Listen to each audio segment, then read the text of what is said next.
السلام علیکم دوستو اگست 2020 میں امریکی صدر جو بائیڈن نے اپنی انتخابی مہم کے دوران ایک پالیسی تھنک ٹینک میں کھلے عام کہا تھا کہ وہ اقتدار میں آنے کے بعد ترک اپوزیشن کی مدد کرتے ہوئے اردوان کو اقتدار سے الگ کر دیں گے۔ یہ کوئی سفارتی مراسلے میں دی گئی دھمکی نہیں تھی، بلکہ ایک ویڈیو ریکارڈ کے ذریعے جو بائیڈن کو ترکی سمیت دنیا بھر نے سنا، جس میں وہ کھلے عام کہہ رہے تھے کہ میں ترک قیادت میں ان کی مدد کر سکتا ہوں جو وہاں پر موجود ہیں اور مزید آگے بڑھ سکتے ہیں اور اردوان پر قابو پا کر شکست دے سکتے ہیں، اور بغاوت سے نہیں بلکہ انتخابی عمل سے۔ دوستو، جو بائیڈن کی اس بیان کے بعد ترکی کا رد عمل آنا شروع ہو گیا۔ ترک وزیر خارجہ میلوت چاوشولو اسی دن ٹرمپ انتظامیہ کے سیکرٹری خارجہ مائک پومپیو سے ملے اور اپنا احتجاج ریکارڈ کروایا اور کہا کہ امریکہ نہیں صرف ترک قوم ہی اپنی حکومت اور صدر کو تبدیل کرنے کا فیصلہ کر سکتی ہے۔ انہوں نے جو بائیڈن کا یہ تسلط آمرانہ بیان مسترد کرتے ہوئے مزید کہا کہ ترک اپوزیشن رجب طیب اردوان کا تختہ الٹ دے محض جہالت ہے اور وہ ترک ملت کو سمجھنے میں ناکام رہے ہیں۔ انہیں یاد رکھنا چاہیے کہ اب پرانا ترکی نہیں ہے۔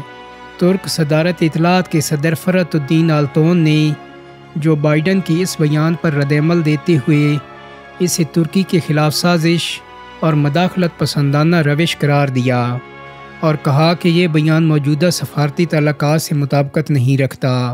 آلتان نے اس موقع پر 2016 میں ترکی میں ناکام بغاوت کا ذکر کرتے ہوئے ٹویٹر پہ کہا کہ کوئی بھی طاقت ہماری قوم کی رائے اور جمہوریت پر حملہ نہیں کر سکتی اور نہ ہی ہمارے صدر کی قانونی حیثیت پر سوال اٹھا سکتی ہے جسے عوامی ووٹوں سے منتخب کیا گیا ہو۔ ترک صدر رجب طیب اردوان کے ترجمان ابراہیم کالن نے جو بائیڈن کے اس بیان پر رد عمل دیتے ہوئے کہا کہ ترکی بارے جو بائیڈن کی رائے خالص جہالت، تکبر اور منافقت پر مبنی ہے۔ ترکی کو کنٹرول کرنے والے دن گزر چکے۔ اگر اب بھی آپ سوچتے ہیں تو کوشش کر کے دیکھ لیں، لیکن آپ کو اس کی قیمت چکانا پڑے گی۔ اس کے علاوہ بھی درجنوں سینئر حکومتی عہدیداران اور پارٹی کے ذمہ داران نے جو بائیڈن کی اس بیان پر شدید رد عمل کا اظہار کیا۔ صرف حکومت کی طرف سے ہی نہیں، ترک اپوزیشن کی طرف سے جو بائیڈن کے اس ارادے پر زبردست رد عمل دیکھنے کو ملا، کیونکہ ترک اپوزیشن صاف جانتی ہے کہ انتخابات بارے یورپ یا امریکہ سے ان کے حق میں یا اردوان کی مخالفت میں اٹھنے والی آواز ان کی سیاست کے لیے نقصان دہ ہے۔ ترک قوم ہر چیز برداشت کر سکتی ہے لیکن بیرونی دخل اندازی قبول نہیں کر سکتی۔ مرکزی اپوزیشن جماعت جمہوریت خلق پارٹی سے تعلق رکھنے والے 2018 میں ترک صدر اردوان کے مقابل صدارتی امیدوار محرم اینجے نے رد عمل دیتے ہوئے کہا، آزادی ہماری پہچان ہے۔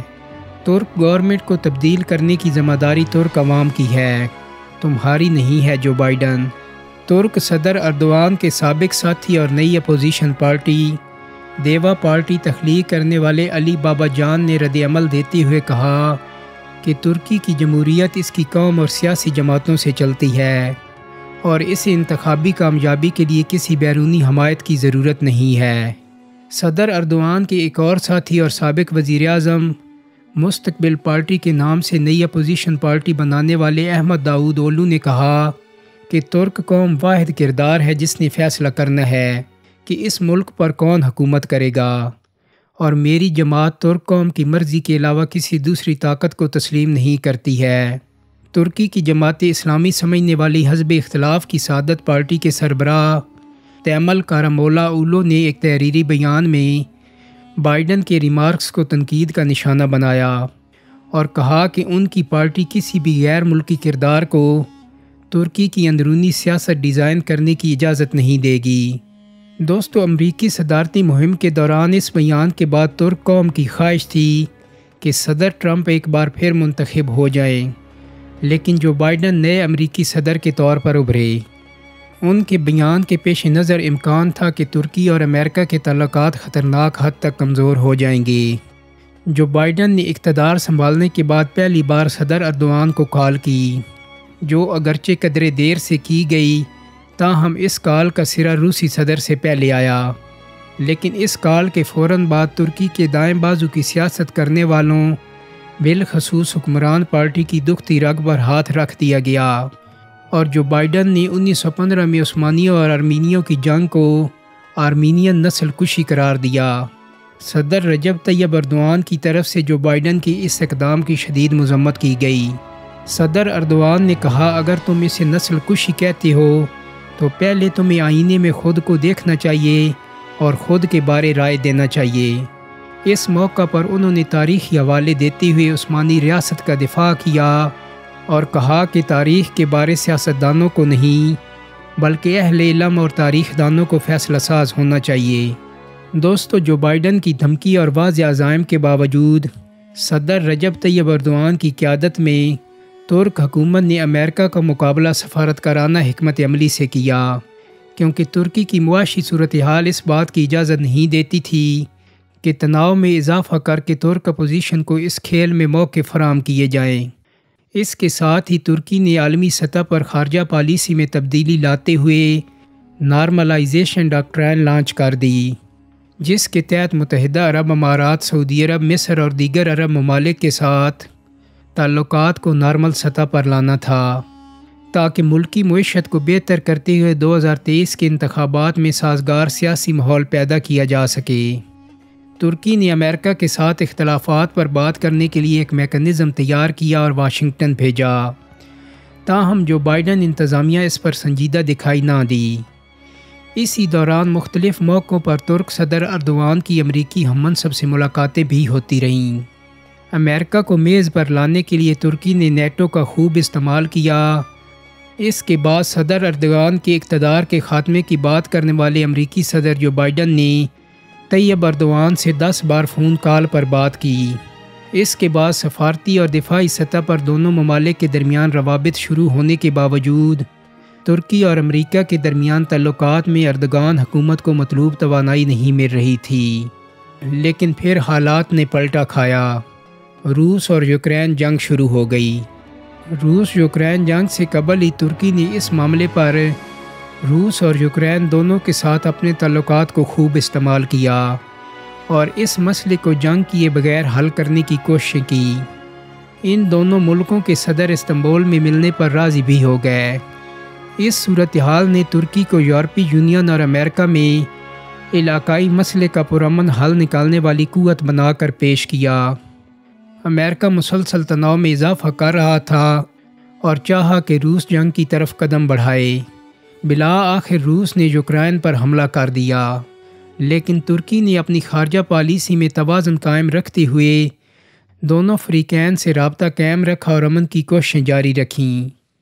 امریکہ اور نیٹو کا عملی طور پر ساتھ نہ دینے نے یوکرین کو بہت مایوس کیا اور پھر یورپی یونین کی طرف اس کی مکمل رکنیت کا فیصلہ نہ آنے کے بعد اس نے فیصلہ کیا کہ وہ نیٹو کا حصہ نہیں بنے گا۔ دوسری طرف اس کی بھرپور مزاحمت نے روس کو مجبور کر دیا کہ میز پر آ جائے۔ ترکی اور دیگر ممالک نے اس میں کوششیں شروع کر دیں۔ صدر اردوان نے روس اور یوکرین کے سربراہان کے نام اپنے خصوصی پیغام میں دونوں فریقین کو نئے زمینی حقائق پڑھنے اور ان کے مطابق تیزی سے طرز عمل اپنانے پر زور دیا۔ ترک وزیر خارجہ نے دونوں ممالک کا دورہ کیا اور یوں دونوں نے ترکی میں مذاکرات شروع کر دیے اور ایک بار پھر وہی صورتحال پیدا ہو گئی جس میں ترکی کی سفارتکارانہ طاقت کو تسلیم کیا جا رہا تھا اور امریکہ اور یورپی یونین مجبور ہو گئے کہ خطے میں اپنے مفادات کو بچانے کے لیے ترکی کے ساتھ روابط بڑھائے جائیں۔ درجنوں وفود اور سربراہان مملکت نے ترکی کا رخ کیا، کیونکہ ایک اہم ترین مسئلے میں ترکی ہی وہ واحد ملک تھا جو کردار ادا کر رہا تھا۔ امریکہ نے بھی ترکی کے ساتھ اپنے تعلقات بحال کرنے میں دلچسپی ظاہر کی اور اختلافات کو بالائے طاق رکھ دیا۔ ترکی نے اس صورتحال کا خوب فائدہ اٹھایا اور کئی ممالک کی طرف سے ترکی پر عائد پابندیاں ہٹنے لگیں۔ برطانیہ اور کینیڈا نے دفاعی پابندیاں ختم کر دیں۔ امریکہ نے بھی F-16 کی فراہمی کو اپنے مفادات سے جوڑتے ہوئے ترکی کو فراہم کرنے کا اعلان کر دیا، لیکن ترکی اب اس سے زیادہ کا خواہش مند تھا۔ لہٰذا اسی امریکی انڈر سیکرٹری وکٹوریا نولینڈ نے 4 اپریل 2022 کو انقرہ کا دورہ کر کے ترکی کے ساتھ تعلقات کو امریکہ کی ترجیح قرار دیا، جس نے پاکستان کے ساتھ اپنے تعلقات کو سابق وزیر اعظم عمران خان سے نتھی کر دیا تھا۔ امریکہ اب ترکی کے ساتھ نئی توانائی کے ساتھ تعلقات استوار کرنے کے لیے تیار ہے، لیکن اب کی بار ترکی انتہائی محتاط طریقے سے قدم بڑھا رہا ہے۔ اب کے بار ترکی امریکہ کو اپنی سفارتی جدوجہد میں جکڑنا چاہتا ہے تاکہ وہ 2023 کی انتخابات پر کم سے کم اثر انداز ہو۔ دوستو، امید کرتا ہوں کہ میری آج کی ویڈیو آپ کو پسند آئی ہوگی۔ اگر ویڈیو اچھی لگی ہے تو اس کو لائک اور شیئر کر دیں۔